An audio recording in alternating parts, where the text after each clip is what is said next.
કાલ ધર્મ પામે ત્યારે શિષ્યથી શોક કરાય ખરો, અને શિષ્ય કાલ ધર્મ પામે ત્યારે ગુરુથી પણ શોક કરાય ખરો? હા, થાય. ગુરુ પોતાના ઉપકારી છે, માટે શિષ્યને પ્રશસ્ત શોક થાય છે. શાસ્ત્રમાં દ્રષ્ટાંત આવે છે. પૂજ્ય આચાર્ય ભગવાન શ્રી સ્વયંભવ સુરીજી ભગવાન મહાવીર સ્વામીના ચોથા પટ્ટધર છે. તે સંઘના નાયક છે, લાખો શિષ્યોના ગુરુ છે. જ્યારે મનક મુનિ કાલ ધર્મ પામ્યા ત્યારે તેમની આંખો ભીની થઈ ગઈ હતી. ત્યારે ઘણા શિષ્યોને થયું કે આવા ધીર ગંભીર મહાત્માએ ઘણા જીવોને અંતિમ સમય નિર્યામણા કરાવી આરાધના કરાવી છે, છતાં પણ તેમની આંખમાં પાણી જોયું નથી.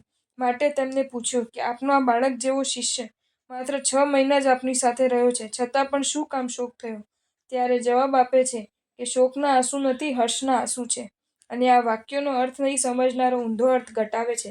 કહે છે, દીકરાની મમતા હતી માટે પાણી આવ્યા હતા, પરંતુ દીકરાના મમતાથી પાણી નથી આવ્યા. તેમને કહ્યું કે તેની સાથે મારે પુત્રનો સંબંધ હતો, તેનું આત્મકલ્યાણ કરવું જોઈએ તે હું કરી શક્યો છું, માટે તે હર્ષના આંસુ હતા. જો તમને આ વિડીયો ગમ્યો હોય તો આ વિડીયોને લાઈક કરો અને મારી ચેનલ જૈન ફેક્ટ્સ એન્ડ સ્ટોરીઝને સબસ્ક્રાઈબ કરો. ધન્યવાદ.